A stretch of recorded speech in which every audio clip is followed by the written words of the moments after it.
Welcome to another edition of I Am AAPC. Today we have Kris Tenniswood with us, Kris, we met and because of the AAPC Facebook group. I see you in there, supportive, helping out. Thank you for being with us. I'd love to hear about your story. Why don't you give us a little bit of background about yourself? Thank you. Thank you for having me. So I'm from Michigan. And I work as a teacher assistant for AAPC currently. So okay, all right.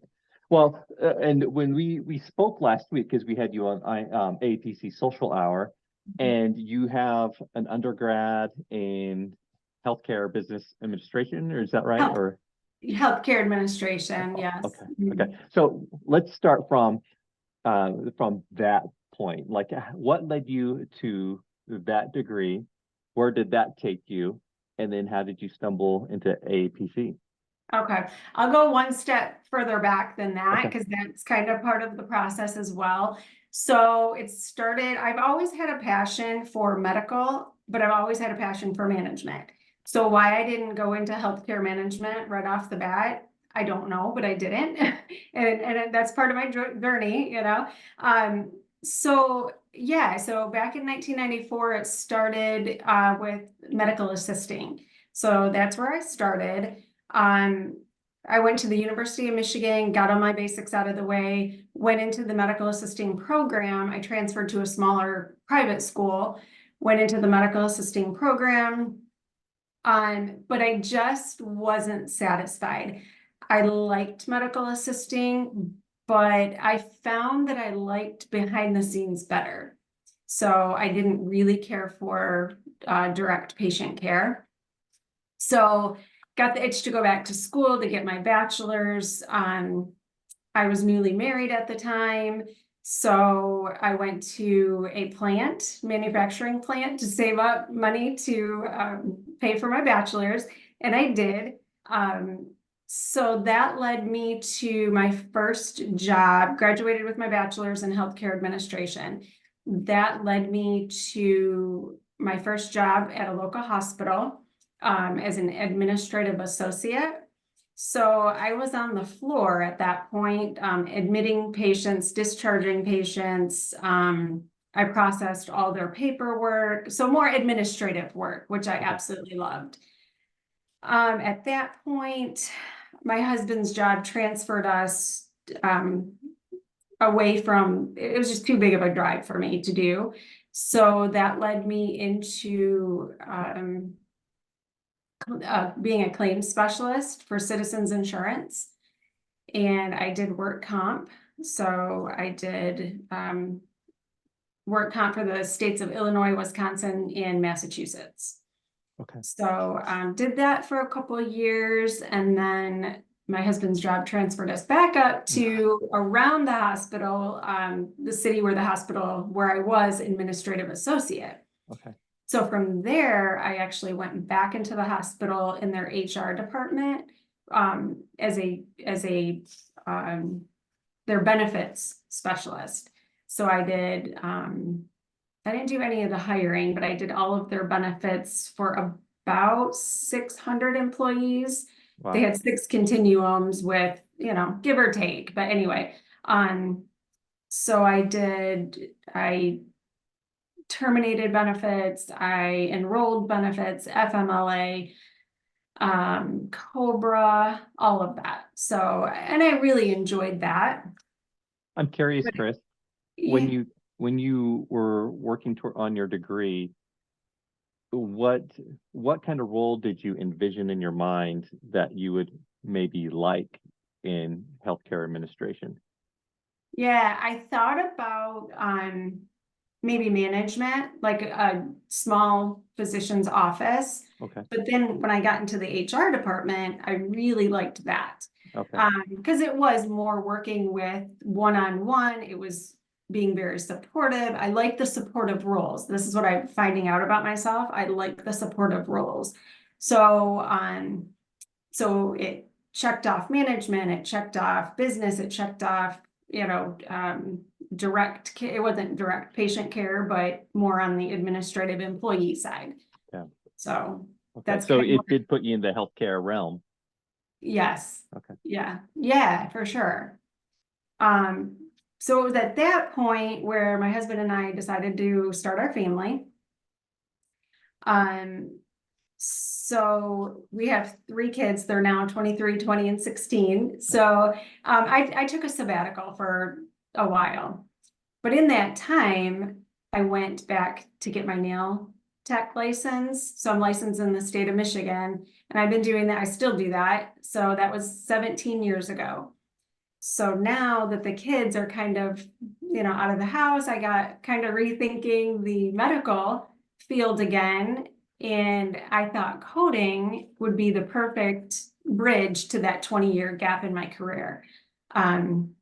So I went to AAPC, took their built program, Okay. and Well, passed my exam. No. explain the VILT program for those who may not be familiar, who may be on the same or similar journey as you and seeing the different training possibilities.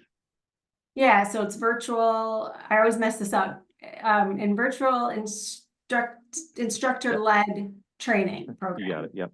Yeah, so it's a great program. You can do self-paced or have an instructor. I chose to have the instructor.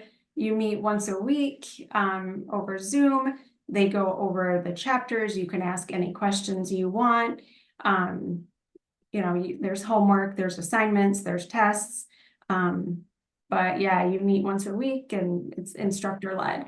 So Go ahead. I was just gonna say it's getting you prepared to sit for your exam. Okay. And before we get too deep into exams and studying and all of that, where did you learn about AAPC? What planted the thought of medical coding in your mind? Did you see something online? Did you Google search for jobs for second careers or things like that? I actually heard about AAPC from my neighbor. So she manages an office, a physician's office.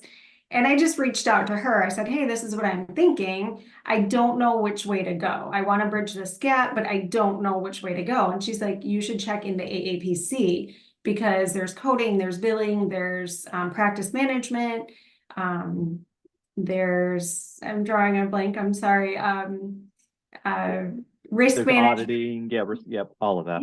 Yeah, we're auditing, yep. So coding kind of stuck in my mind because I actually coded in one of my classes back in the 90s, ICD-9 actually. So, I'm like, okay, I remember a little bit of it. So that's why coding, I checked into coding, and then yep, I hopped on the website and I called somebody and talked to a live counselor maybe, and they walked me through the process, and it just sounded really appealing and doable for where I was at in my life. Okay. Did you have any idea of the difficulty of the exam? Because sometimes people hear how tough it is. Did you know about that before beginning your studies?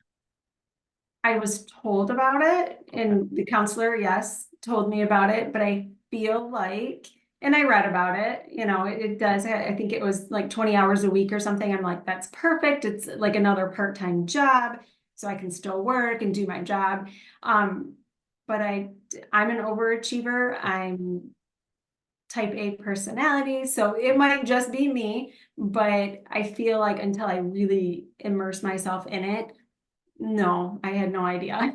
Okay. All right.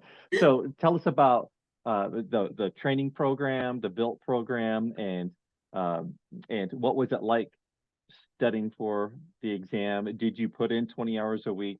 There's so much to it, right? There's so much we could talk about. So tell us a little bit about your study process.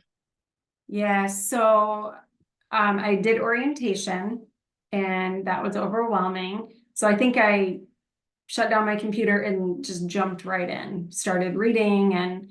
And so yeah, I was up every morning, every waking hour. I feel like I was in my books.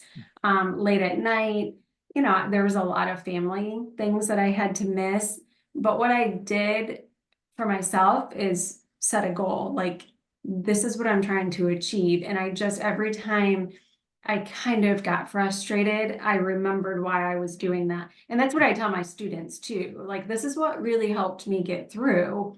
You know, you pay for the class, you know, which was kind of a driving force too. It's not cheap, but they give you a lot of resources. So yeah, it was just kind of putting your head down and getting through it. Okay. Is there a section that that felt more complicated than others for you that you might have struggled with? And how did you There get were through that? there were a couple, yeah. Yeah. Chapter 10, cardio, Okay. and I can't remember the other chapter, 19, E&M. Yeah. Okay. Yeah. So I had to supplement with some videos, some YouTube videos. I found a lot of good resources on YouTube for that.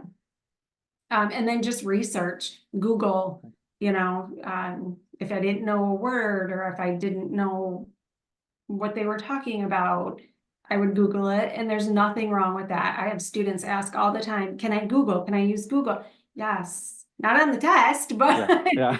yeah, for sure. Yeah. When you're studying. Yeah. Okay. And did you use the practice exams to help prepare? I did. I had in my bundle, I think every bundle is different, but in my personal bundle, I had 3. Okay. So I did one, I strictly went for time, like just to see if I can get it done in those 4 hours. The second one, I think I wanted to try to get all the right answers. And then the third one, I put them together. So I really focused on time and focused on getting the right answers.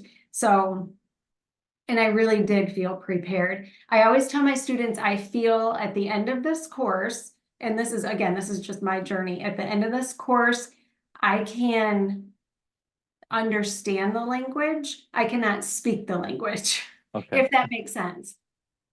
All right. Um, would you explain for someone who may be a student or prospective student, they see these big code books, they see all these books, and when you talked about studying and going through books and spending all of this time, how do you utilize code books? Are you memorizing certain sections, or what is how do they work with your studies, Kris? Yeah, and I think that's a kind of a misconception. I just met with a student the other day and she's like, I'm memorizing, you know, X, Y, and Z. And I said, wait, stop. There's no memorizing. Believe it or not, all of your answers are in those books. They really, truly are. So once you get to know how to use your book, then it's not overwhelming. It's not as overwhelming. But when those books come to you in the mail and they're all wrapped in cellophane and there's, you know, there's 3 of them stacked high. I don't think I touched mine for a week. And that was prior to obviously taking the course. But once the course started, yeah, I was into my book, but I would walk past them and I'm like, I'm not ready yet. I'm not ready yet. So, but truly, yeah, once you get into them, it's actually fairly easy to get around in. It's intimidating because if you're watching and you've never opened a medical code book, it's maybe like a phone book, but with all these numbers and Yeah, medical terms that you may not be familiar with, and that can be intimidating. it's very intimidating, and I think that's why I walked past them for a week until I had to open them. Yeah, and then I Well, was like, oh, that's not so bad.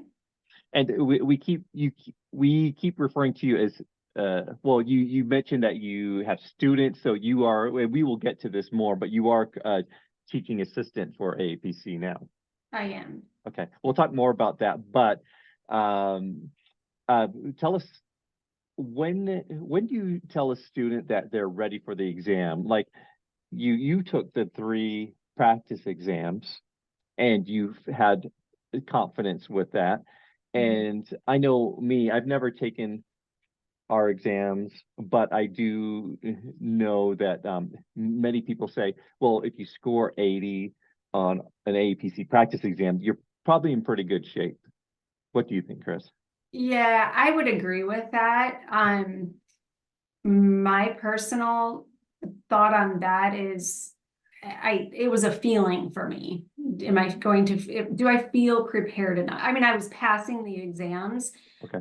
But the other part of that is how comfortable, how confident are you? And you're never going to be 100%.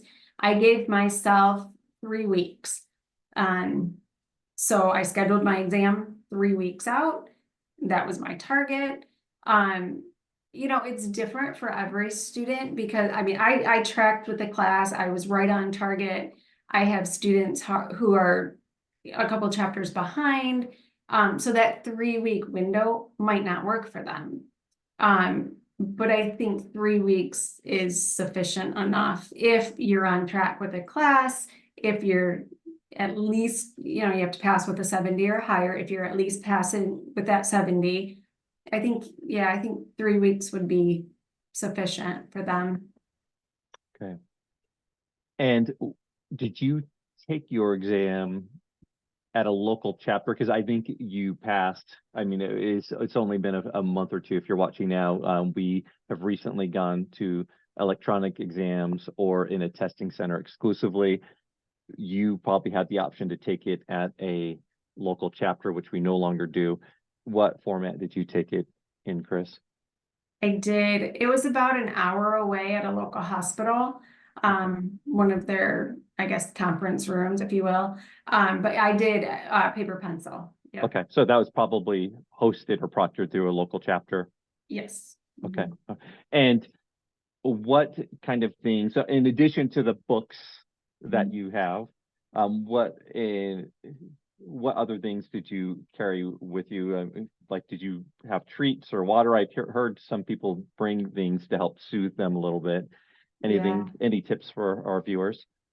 Yeah, I did. I brought headphones. You can't have them plugged into anything, but just to, you know, it's in a quiet room and you're going to hear the, you know, the flipping of the pages. And if that bothers you, I didn't know if it would, but just to be prepared, I brought headphones. I brought a little timer. Can't turn the timer on, but it was just for the clock. I brought an eraser, an extra pencil. I brought a ruler. Just because you're flipping back and forth, so just kind of a page saver. Okay. I brought, you don't want any crunchy snacks. Just, I don't know, to be kind to the other test takers, you know. Water, gum, mints. So, and I don't think I used any of them. So, but it's good to be prepared. Yeah. Okay. And if you're watching, you want to look at your emails from AAPC about what is allowed as you attend your exam. I think things may have changed a little bit since Kris has, and we often talk about medical coders being investigators and really being into the details, very detail oriented. And that needs to start from when you prepare for your exam and looking at every detail of what's expected. One common thing we see, Kris, is, or not common, but occasionally happens, is we ask that the name on your ID matches the name on your AAPC information. If it doesn't, if it varies at all, then they won't allow you to take it. So just make sure you are checking all of those boxes and that you're set. Do you have any tips on that, Kris? I'm sure you've spoken with current examinees about preparing for their electronic exam. Yeah, my questions that I get more are, what can I bring to class? I guess I didn't think about that round, your ID and the matching, but yeah, that's super important. Watches, phones. I walked in with my Apple Watch and freaked out because I thought, I just totally forgot about it. I jumped out of the car, and so I quickly, you know, threw it in my bag, and I don't think anybody saw, but you want to be careful of that sort of thing. Yep. All right.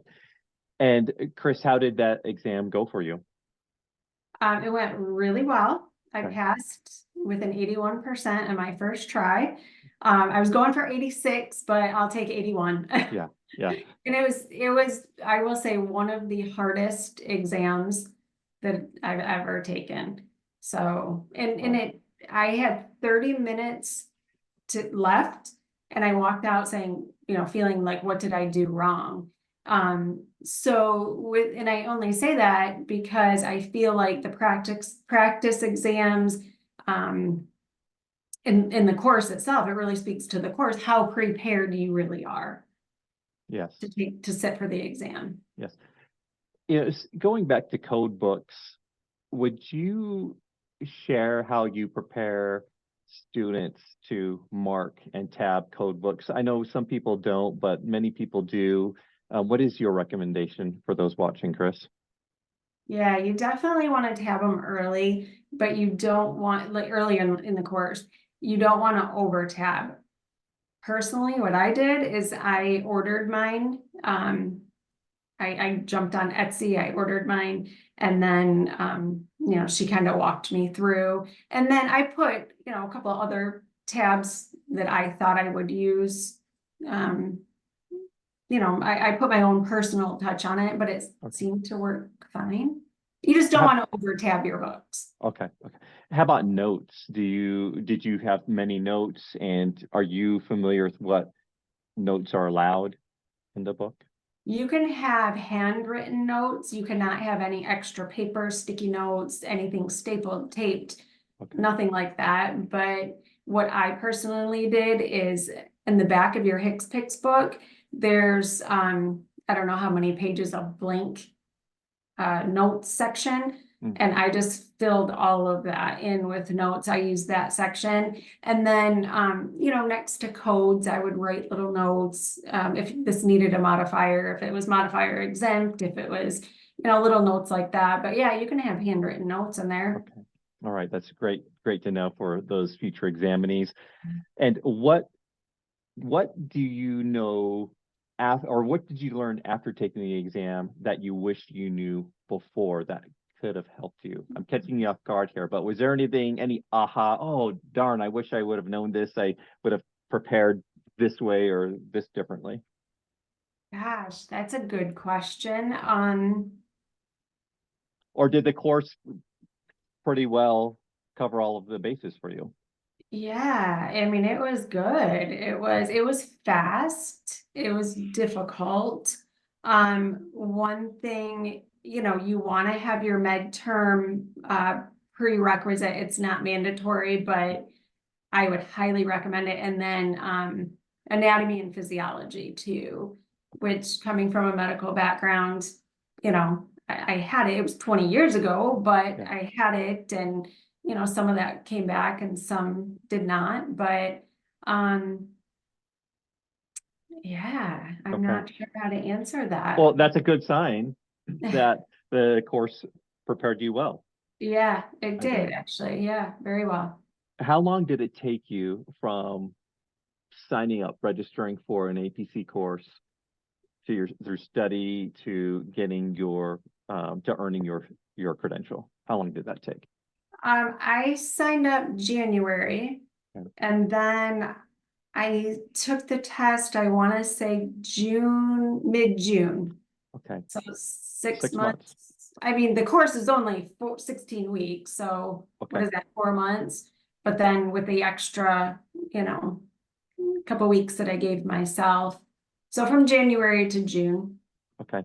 And not every student has the ability to get through the course that quick. Do you speak with students who maybe are giving themselves more time to get through it? Yes, for sure. And you do have 2 months after the course finishes to kind of review. And you have access to the videos at that point. All live lectures are recorded. So yeah, you do have a chance to go back and review those. I didn't personally. I know myself, and I just wanted to keep going and get to the end. Yeah. So it's your own personal journey. But the resources are there. And I love, with the VILT program, you had a direct contact that you can meet with. I believe they have office hours, and that might include you. Do you have office hours as well, Kris? I do not, no. Okay. Okay. All right. So let's talk about you passed your exam. I'm super curious about how you became a teaching assistant. Let's hear about Yeah. that. Yeah, so it's a cool story. So yeah, focused on, here I am, a CPC-A apprentice at this point. Went in for coding. But I still, with my family situation, it was like it had to be, I was looking for part-time and remote and, so I feel like I put myself kind of in a box. So really wasn't finding jobs that I was looking for. But I kept in contact with my teacher assistant, and we became friends on Facebook, and she'd post photos, and wherever she was, it was really beautiful. And so I was just asking, like, wow, where is that? And she's like, oh, it's where I live in Tennessee. And I'm like, well, where do you live in Tennessee? My daughter goes to Tennessee, and we are down there frequently. And she told me the town. She was one street over from where we stay in Tennessee. So we would frequently get together, and then she just was telling me about, yeah, they're looking for teacher assistants. And I'm like, ooh, what does that entail? So I reached out and was interviewed, and here I am. So you inadvertently were networking. You weren't thinking I'm networking to get a job, Right? but that's what happened. Yeah, I have not looked at it that way, but you're absolutely right. Yep. So relationships are so important. And Yes. this is someone that you didn't know prior to studying, and built that relationship as a student with your TA. I love that so much.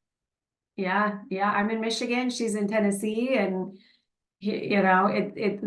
the connection. It's a full circle moment. It's awesome. I love it. For anybody watching, you can network not only with your teaching assistant or virtual instructor, but in the Facebook group.